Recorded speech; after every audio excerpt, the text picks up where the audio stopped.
Part type job ಇದಪ್ಪ ಇದು. ಇಳಿದ್ರೆ ಬೆಳೆ ಆದ್ರೆ 100 ಮಟ್ಟಿಗೆ 120 ಕೆಜಿ 130 ಕೆಜಿ ಕೊಡಿದ್ರೆ 36,000 ಆಯ್ತು. 100 ಮಟ್ಟಿಗೆ ಅದಾಗುತ್ತೆ. ನೆಮ್ಮದಿ ಜೀವನ ನಾವು ಮಾಡಿ ನಾವು ತಿನ್ಬೋದು. ಯಾವ ಡಿಮ್ಯಾಂಡ್ ಅಂದ್ರೆ ರೇಷ್ಮೆ, ಯಾವಾಗ ಅಲ್ಲಿ ರೇಷ್ಮೆ ನೂಲು ಎವರೇಜ್ ಆವ ಡಿಮ್ಯಾಂಡ್.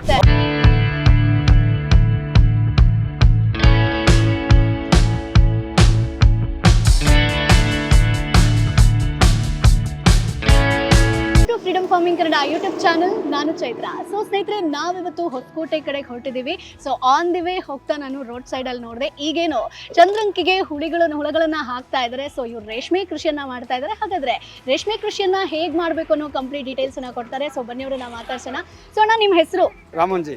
ಓಕೆ. ಸೊ ಎಷ್ಟು ವರ್ಷದಿಂದ ರೇಷ್ಮೆ ಕೃಷಿ ಮಾಡ್ತಿದ್ದೀರಾ? ಒಂದು 30 ವರ್ಷದಿಂದ ಮಾಡೋದು. 30 ವರ್ಷದಿಂದ. ಸೊ ಫಸ್ಟ್ ಇಂದಲೇ ರೇಷ್ಮೆ ಕೃಷಿನ ಅಥವಾ ಇತ್ತೀಚೆಗೆ ಸ್ಟಾರ್ಟ್ ಮಾಡಿರೋದಾ? ಇಲ್ಲ, ಇದು ಒಂಥರ ಪಾರ್ಟ್ ಟೈಮ್ ಜಾಬ್ ಇದಪ್ಪ ಇದು. ಓಕೆ. ಸೊ ಬೇರೆ ಏನೇನ್ ಮಾಡ್ತೀರಾ ಕೃಷಿ? ವ್ಯವಸಾಯ ಚಿಲ್ಲರೆ ಬೆಳೆಲ್ಲೇ ಮಾಡ್ತೀರಿ. ಹೂ ಗಿಡ, ಫ್ಲವರ್ ಎಲ್ಲ ಬೆಳಿತೀರಿ. ಇದು ಒಂಥರ ಇದು ಪಾರ್ಟ್ ಟೈಮ್ ಜಾಬ್ ಇದಪ್ಪ ಇದು. ಓಕೆ. ಸೊ ಎಷ್ಟು ಜಮೀನಿದೆ? ನಮ್ದೊಂದು 3 ಎಕರೆ ಇದೆ. 3 ಎಕರೆ. ಸೊ 3 ಎಕರೆಯಲ್ಲಿ ಹೆಂಗ್ ಡಿವೈಡ್ ಮಾಡ್ಕೋತೀರಾ? ರೇಷ್ಮೆಗೆ ಅಂತ ಹೇಳ್ಬಿಟ್ಟು 1 ಎಕರೆ ಮಾಡಿದ್ರೆ ಓಕೆ. ಇನ್ನು 2 ಎಕರೆ ಚಿಲ್ಲರೆ ಬೆಳೆ, ಫ್ಲವರ್ ಅದು ಇದು ಚಿಲ್ಲರೆ ಬೆಳೆ. ಏನು ಬೀಟ್ರೋಟ್, ಕ್ಯಾರೆಟ್, ಆಲೂಗಡ್ಡೆ, ಫ್ಲವರ್, ಇದು ಕ್ಲಾಸ್ ಫ್ಲವರು, ಎಲೆಕೋಸು ಎಲ್ಲ ಹಾಕ್ತೀರಿ. ಸೊ ಈಗ ಎಷ್ಟು ದಿನ ಬೇಕು? ಈಗ ಹುಳುಗಳನ್ನ ನೀವು ಈಗಷ್ಟೇ ಹಾಕ್ತಾ ಇದ್ದೀರಾ. ಸೊ ಎಷ್ಟು ಮನೆ ಹಾಕ್ತೀರಾ? ಇದು 25 ದಿನ. ಓಕೆ. ಇವತ್ತಿಗ 25 ದಿನಕ್ಕೆ ಇದಾಗುತ್ತೆ. ಇದು ಹಣ್ಣಾಗುತ್ತೆ. ನಮಗೆ ಎಲ್ಜರ್ ಧೂಳು ಕೊಡ್ತಾರೆ ಚೆಕ್ ಸೆಂಟ್ರಲ್ಲಿ. ಸೊ ಇದಾದ್ಮೇಲೆ ನೆಕ್ಸ್ಟ್ ಪ್ರೊಸೆಸ್ ಏನಣ್ಣ? ಈಗ ಗೂಡು ಬಿಡಿಸೋ 3 ದಿನ ಬಿಡ್ತೀರಿ. 3 ದಿನ ಬಿಡಿಸಿ ಶಿಲ್ಗಾಟ ಎತ್ಕೊಂತೀರಿ. ಸೊ ಇದಕ್ಕಿಂತ ಮುಂಚೆ ಏನ್ ಪ್ರೊಸೆಸ್ ಇರುತ್ತೆ? ಇದಕ್ಕಿಂತ ಮುಂಚೆ ಅಂದ್ರೆ ಅದೇ ಇದು ಹುಳು ತಂದು ಕೊಡ್ತಾರಲ್ಲ, ಅವಾಗಿಂದ ಸೊಪ್ಪು ಹಾಕೋದು. ಓಕೆ. ಸೊ ಸೊಪ್ಪು ನೀವೇ ಬೆಳೆಸ್ತೀರಾ? ಸೊಪ್ಪು ನಮ್ದೆ. ಓಕೆ. 3 ದಿನಕ್ಕೆ ಒಂದು ಸೊಪ್ಪು. ಮೂರು ದಿನ, 1 ದಿನಕ್ಕೆ 3 ಸೊಪ್ಪು. ಬೆಳಗ್ಗೆ, ಮಧ್ಯಾಹ್ನ, ಸಂಜೆ 3 ಸೊಪ್ಪು ಹಾಕಿ ಬೆಳಿತೀರಿ. 3 ದಿನಕ್ಕೆ ಹಣ್ಣಾಗುತ್ತೆ. 9 ಸೊಪ್ಪು ಹಣ್ಣಾಗುತ್ತೆ 3 ಜನಕ್ಕೆ.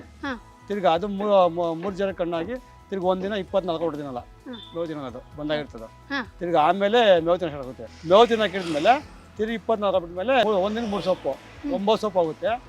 ತಿರ್ಗಿ ಆಮೇಲೆ 48 ದಿನ 48 ಅವರ್ ತಗೊಂಡ್ರೆ 48 ಅವರು ತಿಂದ್ಬಿಡ್ತೀನಲ್ಲ 4 ಜನಕ್ಕೆ. ಹೌದು.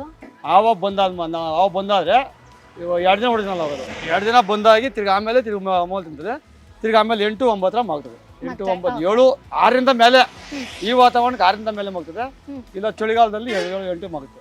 ಓಕೆ. ಸೊ ಈ ಬೇಸಿಗೆಯಲ್ಲಿ ಕಷ್ಟನಾ, ಚಳಿಗಾಲ ಕಷ್ಟನಾ? ಹೆಂಗೆ? ಬೇಸಿಗೆ ಕಷ್ಟ. ಸೊ ಈ ತರ ಎಷ್ಟು ಮನೆ ಬೇಕಾಗುತ್ತೆ? ಹೆಂಗೆ ಇದು ರೇಷ್ಮೆ ಎಷ್ಟು ಸಿಗುತ್ತೆ? ನೀವು ಒಂದು ಇದಾದ್ಮೇಲೆ ಈಲ್ಡ್ ಹೆಂಗ್ ಬರುತ್ತೆ? ಈಲ್ಡ್ ಅಂದ್ರೆ ಬೆಳೆ ಆದ್ರೆ 100 ಮಟ್ಟಿಗೆ 120 ಕೆಜಿ 130 ಕೆಜಿ ಕೊಡಿದ್ರೆ, ಇಲ್ಲ ಅಂದ್ರೆ 60-70. ಓಕೆ. ಸೊ ಮೇಂಟೆನೆನ್ಸ್ ಹೆಂಗಿರುತ್ತೆ? ಏನೆಲ್ಲ ಮೇಂಟೈನ್ ಮಾಡ್ಬೇಕಾಗುತ್ತೆ? ಈಗ ರೇಷ್ಮೆ ಕೃಷಿ ನಾವು ಸ್ಟಾರ್ಟ್ ಮಾಡಿದ್ವಿ. ಸೊ ಆ ಪ್ರೊಸೆಸ್ ಹೆಂಗಿರುತ್ತೆ? ಮೇಂಟೆನೆನ್ಸ್ ಹೆಂಗಿರುತ್ತೆ? ಮೇಂಟೆನೆನ್ಸ್ ಅಂದ್ರೆ ಅದೇ ಹುಳು ಮನೆ ಸಪ್ರೇಟ್ ಆಗಿರ್ಬೇಕು. ಹೌದು. ಅದು ಸಪ್ರೇಟ್ ಆಗಿದ್ಮೇಲೆ ಸ್ಟ್ಯಾಂಡ್ ಮಾಡಿಬಿಟ್ಟು ಇದು ಮಾಡಿದ್ರೆ ಇದಾಗುತ್ತೆ. ಆ ಸ್ಟ್ಯಾಂಡಿಗೆ ಎಷ್ಟು ಖರ್ಚು ಬೀಳುತ್ತಣ್ಣ? ಸ್ಟ್ಯಾಂಡಿಗೆ ಬರ್ತೇ ಒಂದು ನಾವು ಮಾಡ್ದಂಗೆ ಬರ್ತದೆ. ಅದು ಹೆಂಗೆ ಮಾಡ್ತೀರ ಹಂಗೆ. ಸೊ ಚಿಕ್ಕದಾಗಿ ನಾವು ಮಾಡ್ತೀವಿ ಅಂತಂದ್ರೆ ಎಷ್ಟು ಬಜೆಟ್ ಬೇಕಾಗುತ್ತೆ? 20ರಿಂದ ಮೇಲೆ ಹೋಗಿ 60-70 ಗಂಟೆ ಮಾಡ್ಬೋದು. ಇದಾಗುತ್ತೆ. ಅದೊಂದು ರೇಷ್ಮೆದ ರೂಮ್ ಬಿಟ್ರೆ ಬೇರೆ ಏನ್ ಖರ್ಚು ಬೀಳುತ್ತೆ ನಮ್ಗೆ? ಖರ್ಚು ಸೊಪ್ಪು ಅದು ಇದು ಬೆಳೆದ ಇದೇ ಖರ್ಚು. ಸೊ ಇದಕ್ಕೆಲ್ಲ ಎಷ್ಟು ಖರ್ಚು ಬೀಳುತ್ತೆ? ಇದು ಯಾವ್ದ್ರಿಂದ ಇದು ಮಾಡೋದು? ಒಂದ್ ಚೆನ್ನಾಗಿ 20 ರೂಪಾಯಿ. ಸೊ ಈ ತರದ್ದು ಎಷ್ಟಿದೆ ನಿಮ್ಮ ಹತ್ರ? ನಮ್ಮ ಹತ್ರ ಇಲ್ಲ, ನಮ್ಮವ್ರದಿದೆ. ಅವ್ರದ್ದು ಬಡೆ ತಗೊಂಡು ಹಾಕೋದು ನಾವು. 20 ರೂಪಾಯಿ ಒಂದ್ ಚೆನ್ನಾಗಿ 3 ದಿನಕ್ಕೆ 20 ರೂಪಾಯಿ. ಖರೀದಿಗೆ 1,100 ರೂಪಾಯಿ. ಅವ್ರು ತಂದ್ ಮಾಡ್ಕೊಂಡಿದ್ದಾರೆ. ಬಾಡಿಗೆ ತಗೊಂಡು 3 ದಿನಕ್ಕೆ 20 ರೂಪಾಯಿ ಕೊಡ್ತೀವಿ. ಸೊ ಈಗ ಈ ಒಂದು ಬೋರ್ಡರ್ ಅಲ್ಲಿ ಎಷ್ಟು ಸಿಗುತ್ತೆ ನಮ್ಗೆ? ಏನ್ 800ರಿಂದ 1 ಕೆಜಿ, 1.25 ಕೆಜಿ ಅಷ್ಟೇ. ಸೊ ಎಷ್ಟು ಮಿನಿಮಮ್ ಬೇಕಾಗುತ್ತೆ? 100-120 ಬಾಗುತ್ತೆ ಒಂದು ಮೂಟೆಗೆ. ಓಕೆ. ಸೊ ಈಗ ಎಷ್ಟು ಪ್ರಾಫಿಟ್ ಮಾಡ್ಬೋದು ಇನ್ ಕೇಸ್ ನಾವು ರೇಷ್ಮೆ ಕೃಷಿ ಸ್ಟಾರ್ಟ್ ಮಾಡಿದ್ರೆ? ಲಾಭ ಎಷ್ಟು ಮಾಡ್ಬೋದು? ರೇಟ್ ಮೇಲೆ ಹೋಗುತ್ತೆ ಅದು. ರೇಟ್ ಮೇಲೆ ಸೊ ಡಿಪೆಂಡ್. ಪ್ರೆಸೆಂಟ್ ಈಗ ನಿಮ್ಮ ಲಾಸ್ಟ್ ಪ್ರಾಫಿಟ್ ಬಗ್ಗೆ ಮಾತಾಡೋದಾದ್ರೆ 36,000 ಆಯ್ತು 100 ಮಟ್ಟಿಗೆ. ಅದೇ ಹೋಗುತ್ತೆ. ಸೊ ಅದ್ರಲ್ಲಿ ಖರ್ಚು ಎಷ್ಟು ಬರುತ್ತೆ? 10,000 ಖರ್ಚು ಆಯ್ತು ಸೊಪ್ಪುದು ಮಾತ್ರ. ಇನ್ನ ಲೇಬರ್ಸ್ ಎಲ್ಲ ಅದು ಹಾಕಿಟ್ರೆ ಅರ್ಧ ಸಿಗುತ್ತೆ ಅಷ್ಟೇ. ಅದೇ ಬೆಳೆ ಹೆಚ್ಚು ಕಮ್ಮಿ ಆದ್ರೆ ಅದು ಸಿಗಲ್ಲ. ಬೆಳೆ ಚೆನ್ನಾಗಾದ್ರೆ ಏನು ಅರ್ಧ ಸಿಗ್ತದೆ ಅಷ್ಟೇ. ಓಕೆ. ಸೊ ಈಗ ನೀವು ಬೇರೆ ಕೃಷಿನೂ ಮಾಡ್ತೀರಾ ಅಂತಂದ್ರಿ, ಹೂ ಬೆಳಿತೀರಾ ಅಂತಂದ್ರಿ, ಆಮೇಲೆ ರೇಷ್ಮೆ ಕೃಷಿ ಮಾಡ್ತೀರಾ ಅಂತಂದ್ರಿ. ಸೊ ಟೋಟಲ್ ಆಗಿ ಎಷ್ಟು ನಾವು ಒಂದು ಆದಾಯ ಗಳಿಸಬಹುದು ಕೃಷಿ ಜೀವನ ನಂಬಿದ್ರೆ? ಅದೇ ಪ್ರಾಫಿಟ್ ಮೇಲೆ ಹೋಗ್ತದೆ. ಬೆಳೆ ಚೆನ್ನಾಗಿ ಇಳುವರಿ ಬಂದು ಇದಾದ್ರೆ ರೇಟ್ ಸಿಗ್ತದೆ. ಇಲ್ಲ ಅಂದ್ರೆ ಲಾಸ್ಟ್ ಮುಣಿಗೆ ಲೆಕ್ಕ ಅಷ್ಟೇ. ಹಾಕಿದ ಬಂಡವಾಳ ಬರಲ್ಲ, ಹಂಗಾಗುತ್ತೆ. ಸೊ ನೀವು ಲಾಸ್ಟ್ ಹಾಕಿದ ಬಂಡವಾಳ ಬಂದಿದ್ಯಾ? ಹೆಂಗೆ ಬಂದಿದೆ? ಓಕೆ, ಖುಷಿ ಇದೆ ಕೃಷಿ ಜೀವನ. ಬಂದೆ. ಸೊ ಮುಂದಿನ ಫ್ಯೂಚರ್ ಪ್ಲಾನ್ ಏನಣ್ಣ? ಫ್ಯೂಚರ್ ಪ್ಲಾನ್ ಇದೆ, ವ್ಯವಸಾಯನೇ ಫ್ಯೂಚರ್ ಪ್ಲಾನು. ಇನ್ನು ಅಲ್ಲಿ ಹೋಗಿ ಬೇರೆ ಕಡೆ ಹೋಗಿ ಇದು ಮಾಡೋಕ್ಕಿಂತ ನಮ್ದು ಜೀವನ ನಾವು ಮಾಡಿ ನಾವು ತಿನ್ಬೋದು. ಸೊ ರೇಷ್ಮೆಗೆ ಯಾವಾಗ ಸಖತ್ ಡಿಮಾಂಡ್ ಬರೋದು?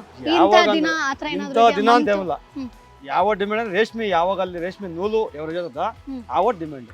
ಸೊ ಈಗ ರೇಷ್ಮೆ ಕೃಷಿ ಚಿಕ್ಕದಾಗಿ ಸ್ಟಾರ್ಟ್ ಮಾಡಬೇಕು ಅಂತಂದ್ರೆ ಎಷ್ಟು ಇನ್ವೆಸ್ಟ್ಮೆಂಟ್ ಬೇಕಾಗುತ್ತೆ? ಎಷ್ಟು ಸ್ಪೇಸಲ್ಲಿ ಮಾಡ್ಕೋಬಹುದು ಜಾಗದಲ್ಲಿ? ಒಂದು 2 ಗುಂಟೆ ಸಾಕು. 2 ಗುಂಟೆ ಮನೆಗಾಗಿ 2 ಗುಂಟೆ ಜಮೀನು ಸ್ವಂತ ಇದು. ಇದು ಸೊಪ್ಪು ಬೇಗ ಕುಣ್ಕೊಂಡು ಬೇಗ ಮಾಡಿದ್ರೆ ಮಾಡ್ಬೋದು. ಇಲ್ಲ ಎಲ್ಲ ಬೇಕಾದ್ರೆ 1.5 ಎಕರೆ ಜಮೀನು.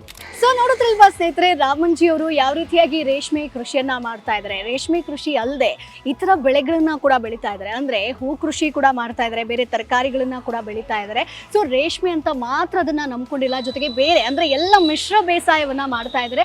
ಸೊ ಲಾಸ್ಟ್ ಅವರ ರೇಷ್ಮೆ ಕೃಷಿ ಆದಾಯದ ಬಗ್ಗೆ ನೋಡೋದಾದ್ರೆ 100 kgಗೆ ಅವರಿಗೆ 36,000 ರೂಪಾಯಿ ಲಾಭವನ್ನ ಗಳಿಸಿದ್ದಾರೆ. ಸೊ ರೇಷ್ಮೆ ಕೃಷಿಯನ್ನ ನಂಬಿದ್ರೆ ಯಾವುದೇ ಲಾಸ್ ಇಲ್ಲ ಅನ್ನೋದನ್ನ ಹೇಳಿದ್ದಾರೆ. ಸೊ ಈ ಒಂದು ವಿಡಿಯೋ ನಿಮಗೆ ಯೂಸ್ಫುಲ್ ಆಗಿರುತ್ತೆ ಅಂತ ಅನ್ಕೊಳ್ತೀನಿ. ಮುಂದಿನ ಎಪಿಸೋಡ್ ಅಲ್ಲಿ ಮತ್ತೊಂದು ಕೃಷಿ ಐಡಿಯಾ ಜೊತೆ ಮತ್ತೊಂದು ಕೃಷಿ ಮಾಹಿತಿ ಜೊತೆ ನಾನು ಮುಂದೆ ಹಾಜರಿರ್ತೀನಿ. ಅಲ್ಲಿವರೆಗೂ ಫ್ರೀಡಮ್ ಆಪ್ ಅನ್ನ ಡೌನ್ಲೋಡ್ ಮಾಡಿ ರೇಷ್ಮೆ ಕೃಷಿಯನ್ನ ಯಾವ ರೀತಿಯಾಗಿ ಮಾಡಬೇಕು, ಅದರಲ್ಲಿ ಯಾವ ರೀತಿಯಾಗಿ ಸಕ್ಸಸ್ ಆಗಬೇಕು ಅನ್ನೋ ಕಂಪ್ಲೀಟ್ ಡೀಟೇಲ್ಸ್ ಅನ್ನ ಯಾರು ಅದರಲ್ಲಿ ಸಕ್ಸಸ್ ಆಗಿದ್ದಾರೋ ಅವರೇ ನಿಮಗೆ ಮಾಹಿತಿಯನ್ನ ಕೊಟ್ಟಿದ್ದಾರೆ. ಸೊ ಮತ್ತೆ ಆಗ್ತದ ಈಗಲೇ ಫ್ರೀಡಮ್ ಆಪ್ ಅನ್ನ ಡೌನ್ಲೋಡ್ ಮಾಡಿ. ನಾನು ಹೋಗಿ ಬರ್ತೀನಿ. ಟಾಟಾ, ಬೈ ಬಾಯ್.